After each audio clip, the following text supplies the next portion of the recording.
조지 뮬러의 기도에 대해서 두 번째로 큐티를 해 보겠습니다. 제2장은 기도는 능력을 공급받는 통로이다. 기도의 능력이 불의 세력을 정복하였으며 사자들의 입을 다물게 하였고 무질서를 평온으로 이끌었고 전쟁을 그치게 했다.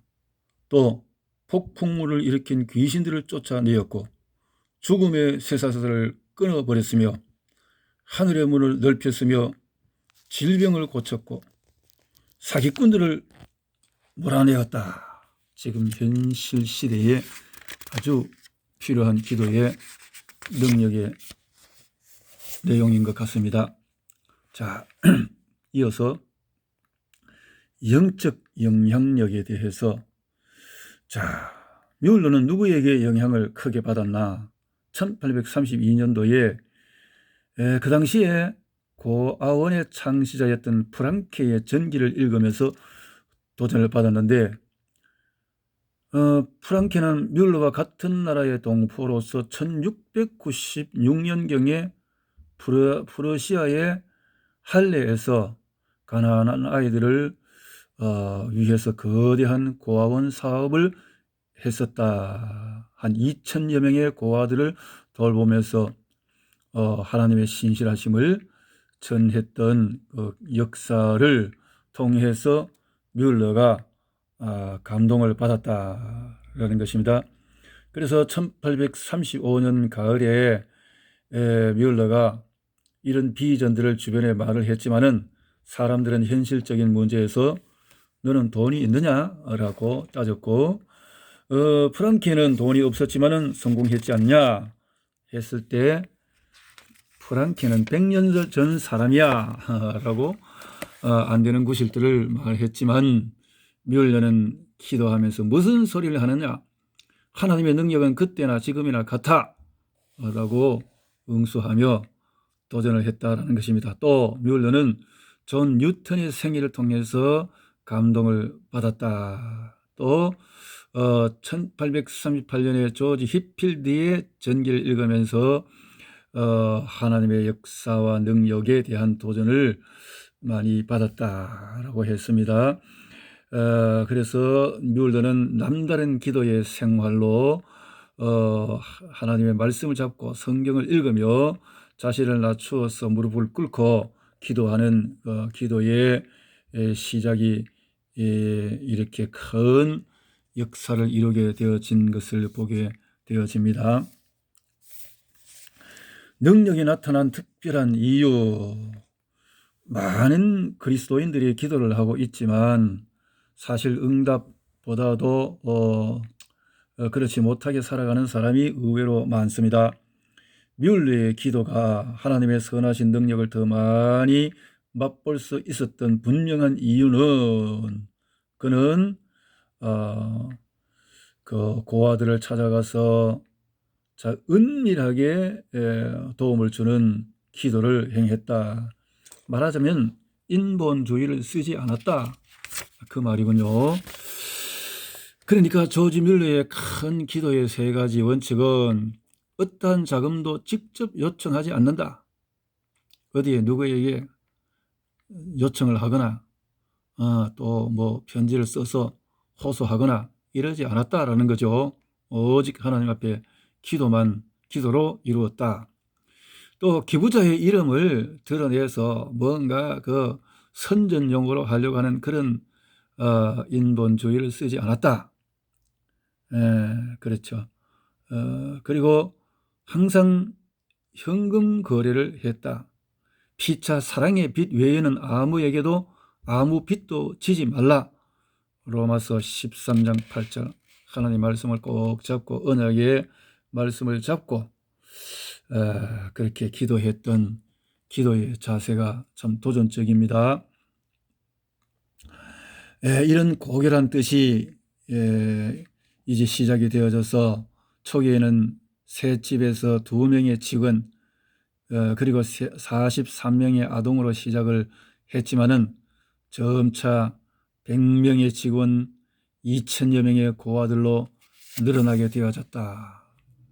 그렇죠. 진실되고 신실되고 헌신과 사랑과 믿음이 있으면 그렇게 역사가 무려 12만 1천 명에 이른다. 그동안의 양육을 통해서 이렇게 많은 사람들을 참 도움을 주는 고아원의 대부가 되어졌다라는 거죠. 기도의 최대 동력은 무엇이냐? 성경에 기초를 했다. 성경에 주의를 집중하지 않았던 지난 4년간은 참으로 나는 무지했다. 그리고 성경을 볼 때는 주석이라든가 다른 모든 기타 참고하는 책을 버리고 오직 성경 말씀 배우기면에 집중을 했다라는 거죠. 그래서 성경을 24시간 동안 배운 것이야말로 참으로 중요한 것이었습니다. 다른 수개월 동안 배운 것보다도 더욱 많고 큰 분량이었습니다. 뭔가 필이 느껴지고 전환점이 티핑 포인트가 인생에 이루어질 때 큰 인물로서의 쓰임을 받게 되는 것을 보게 되는데, 뮬러는 말씀을 참으로 사랑을 했다. 성경을 읽은 묵상 가운데서 읽은 것만 해도 100번이 넘는다. 그렇군요. 오직 성경에 묵상하면서 100번이라는 낭독 자체보다도 그만큼 심취하며 기도하며 말씀을 잡았다라는 거죠. 뮬러의 골방은 고아원 사역의 발전소였다. 뮬러의 골방은 은밀한 기도, 골방 기도, 또 교회의 강단에서 또 어디든지 장소에 구애를 받지 않고 오직 기도하는 그 24시 기도의 사람이었던 것을 보게 되어집니다.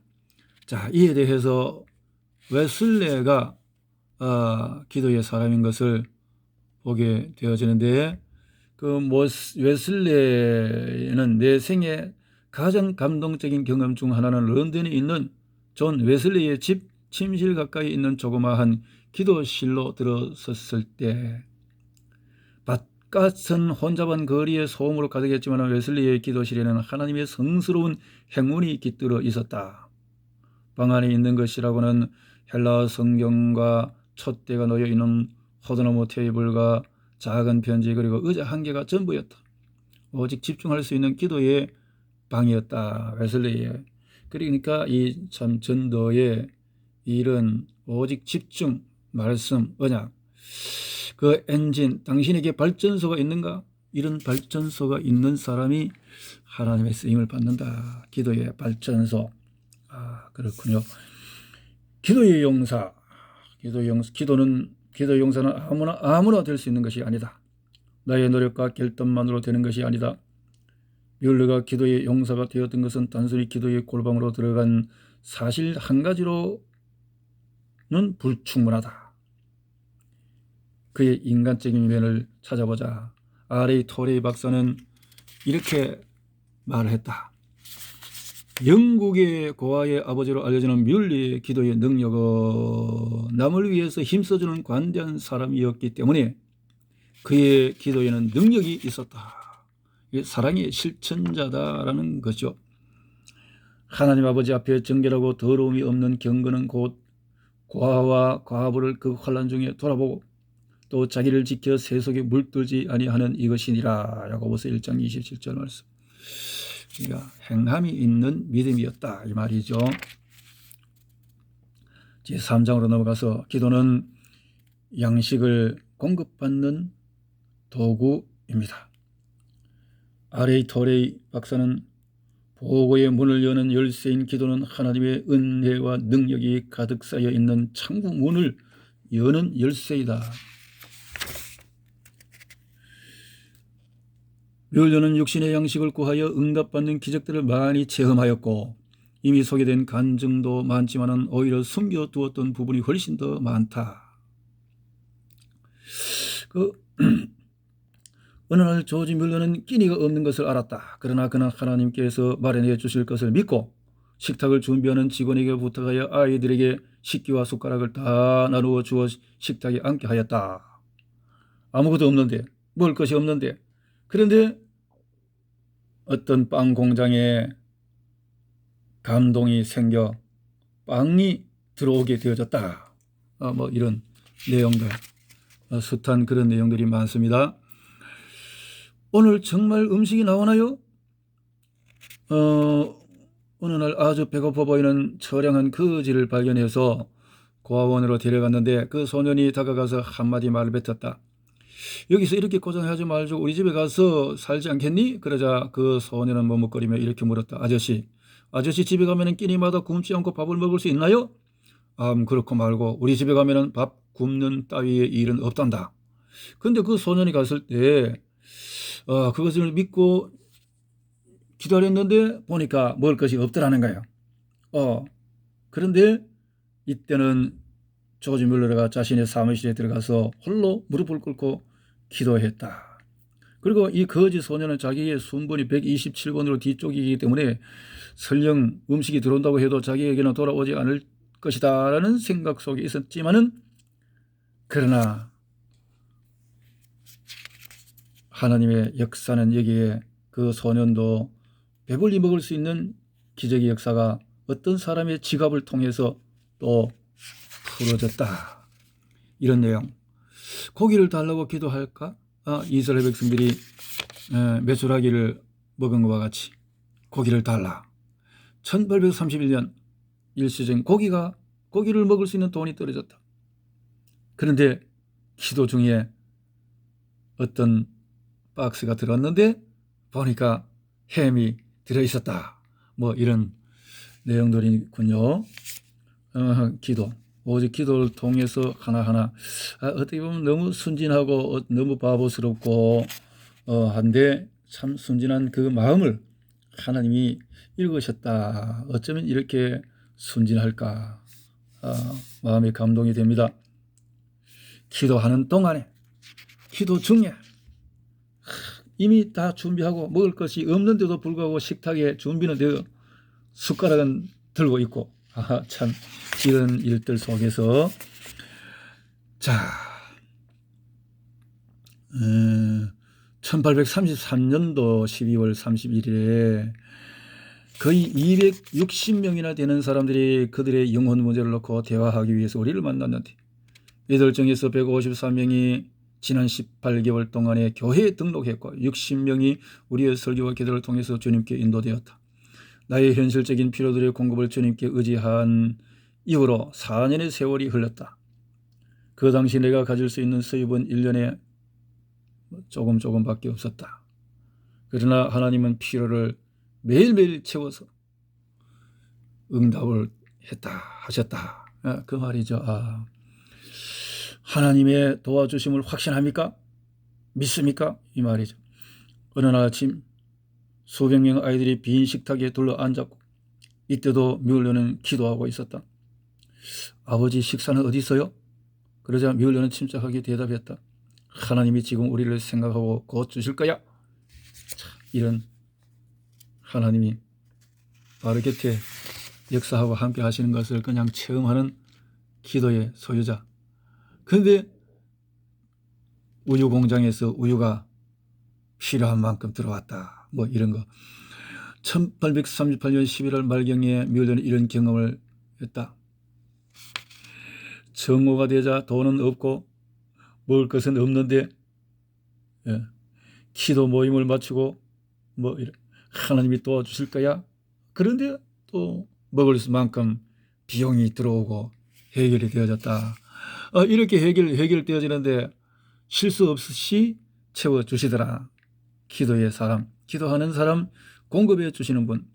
1839년 8월 8일에 한 여인이 아들을 남겨두고 세상을 떠나고 말았는데 그러자 어떤 사람이 그 딱한 사정을 보고 그 아들 지임을 데리고 여기 고아원으로 데려왔다라는 거죠.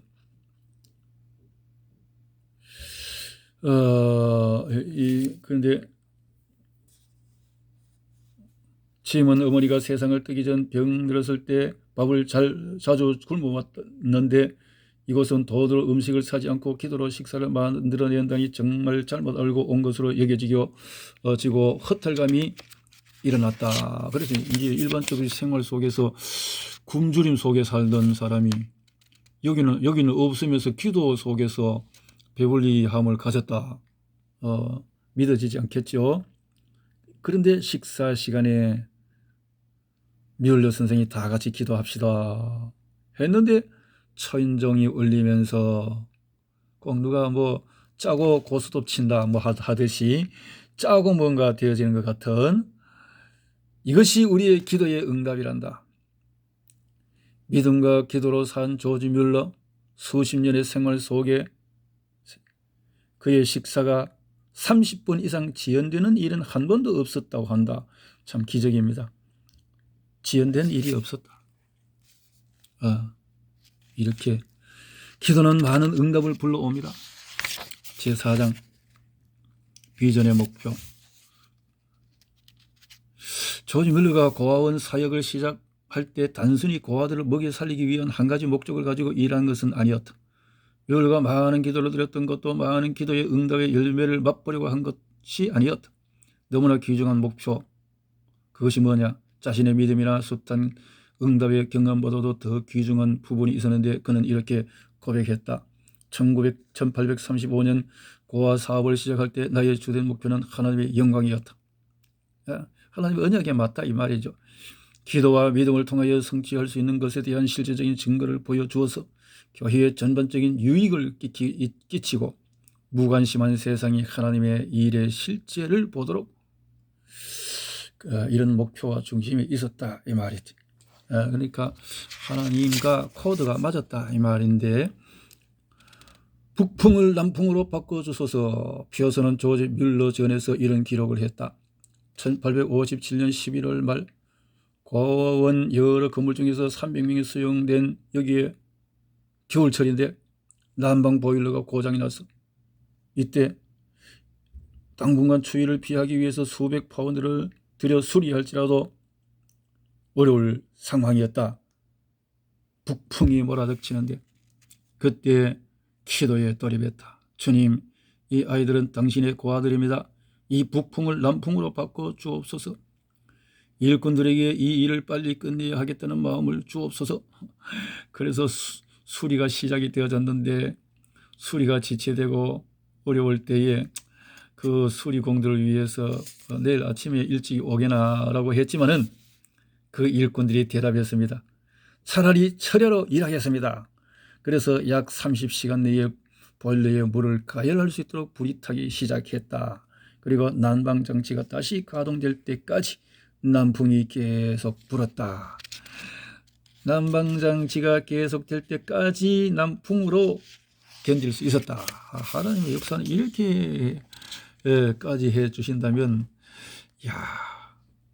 정말 기도원의 양털에만 또 양털 외에만 뭐 이런 이슬과 물을 촉촉함을 통해서 하나님의 역사를 보았듯이 그런 체험의 기도의 사람의 모습을 보는데, 하나님의 긍휼을 입는 비결은 무엇냐? 뮬러의 일기를 통하여 중요한 사실을 한 가지 알 수 있다. 그는 아침마다 옷을 갈아입고 나서 습관처럼 기도를 해왔다. 하나님 말씀이 읽는 것을 중요한 일로 여기고, 그리고 하나님으로부터 위로와 용기와 경계와 책망을 받았다. 그러니까 스스로 자기 고집대로 생각대로가 아니라 하나님의 말씀의 언약의 방향이 무엇이냐 그것을 살피면서 경계와 책망을 받으면서 일을 했다 이 말이군요. 말씀을 읽고 묵상한 후에 가진 기도 내용에서는 철저히 자신을 자백하는 시간이었다. 항상 죄를 자백했다. 주여, 이 죄인을 용서하옵소서. 뮬러라고 해서 죄의 자백이 필요 없었던 것은 아니었다. 늘 긍휼을 베풀어 주신 하나님께 기도하는 마음. 그렇군요. 응답받는 이유, 응답받지 못하는 이유는 무엇이냐? 그리스도인들이 뮬러에게 이렇게 말했다. 저는 오랫동안 구원받지 못한 아이들을 위해서 계속 기도해 왔습니다. 그럼에도 불구하고 주님께서는 그 아이들을 구원해 주시지 않더군요. 분명히 제 기도가 응답되지 않을 것 같아요. 제가 죄 많은 사람이기 때문이겠죠? 그러나 뮬러는 이렇게 대답을 했다. 사랑하는 형제 자매들이여 들어주시길 바랍니다. 그것은 대단히 잘못된 착오이며 심각한 오해일 뿐입니다. 하나님의 말씀은 약한 자, 스스로 일어설 수 없는 자, 어리석은 자, 필요를 품고 있는 자 모두를 위한 것입니다. 그처럼 전적으로 무기력하고 좌우를 분별할 수 없는 우리가 다만 예수 그리스도의 이름으로 의지하여 기도할 때에 기도는 반드시 응답됨을 볼 수 있습니다. 이어서 뮬러는 기도가 응답받지 못하는 경우를 설명했습니다. 그러나 이 죄 많은 인간이기 때문에 라는 말이 나는 죄의 생활을 하고 있다, 계속 죄를 범하는 일이 습관이 되고 있다라는 의미가 된다면 확실히 주께서 기도에 응답하실 수 없습니다. 죄라는 말을 하면서 계속 이어지는 죄의 습관이라면 안 된다. 시편 66편 18절에 내가 내 마음에 죄악을 품으면 주께서 듣지 아니하시리라. 결국 죄된 생활을 벗어야 된다. 하나님으로부터의 응답을 받는 사람의 자세를 볼 수 있습니다. 뮬러의 하나님은 나의 하나님, 당신의 하나님. 자, 일본의 그리스도를 아는 인구는 1%도 안 된다. 그런데 일본의 어느 고아원 이야기가 나오는군요. 하나님 아버지여, 200명의 형제자매들이 굶주리고 있습니다. 능력을 보여주옵소서. 기도 소리에 어떤 학생이 감동을 받았다라는 것입니다. 편지를 쓰며 그래서 이렇게 또 함께하는 마음을 가지고 응답으로 역사. 우리들이 믿는 하나님께서는 이처럼 살아계셔서 일하시고 기도에 응답하십니다. 이 학생은 깊은 감동을 받고 신앙생활을 하고, 그렇죠. 그렇군요. 10세 소년의 기도. 뮬러는 10살 먹은 한 소년의 기도에 대한 소식을 접하게 되어졌다. 10살. 야, 하나님 조지 뮬러처럼 기도하는 법을 가르쳐 주세요. 그리고 조지 뮬러의 기도를 들으셨던 것처럼 기도를 들어주세요. 이런 아이들도 감동을 받고, 그렇군요. 이렇게 기도해서 소년이 성장하고 어릴 때부터의 언약 속에 사무엘과 같이 성장한다면 큰 사역이라는 것이 보여집니다. 내가 내 마음에 죄악을 품으면 주께서 듣지 아니하시리라. 마음속에 원망과 미움과 누군가를 원수 갚는 마음을 가지고 하면 안 된다, 이 말이. 36일간의 기도, 매일매일 이 기도 속에서 이렇게 응답을 받고 동력자들을 만나고 이렇게 함께하는 기도의 일이 계속 이어져서 결국은 하나님 아버지, 저 혼자 일을 감당할 수 없습니다. 역사하소서, 함께하소서, 동력자를 보내주옵소서, 그 말이죠. 초기의 물질적인 것보다도 절박하고 필요했던 것은 함께할 협력자들, 조력자들, 자신이 계획한 일들은 온전히 수행하기 위해서 하나님의 마음을 지닌 사람이 무척 필요했다. 동력자들, 합심하는 마음, 같은 마음을 갖고 함께 할 수 있는 그것이 팀워크이고 그룹이고 사역의 역동력이 될 수 있다. 그래서 동력자라는 의미가 참 중요하다라는 것이 오늘 또 큐티에서 마무리해 봅니다.